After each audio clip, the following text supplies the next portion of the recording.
مور می ګیله د ظالمانو کولا، قاتل زما خپل بابا جانو خطو. د 400 پسیما د راپېښې شوې ستونزې متعلق یو غیر تحقیقي راپورټ مخې ته راغلی دی.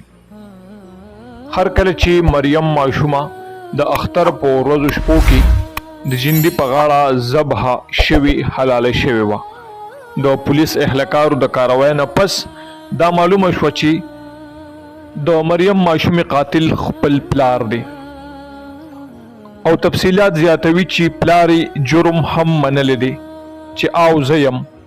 نن به د 400 په سیمه پرنس کانفرنس کیږي او بیا به پوره معلومات کیږي، بیا به ټوله سوشل میډیا په دې ظلم یو پیره بیا اواز کوي چې اخر د خپلو بچنګو سره ولې داسې کیږي.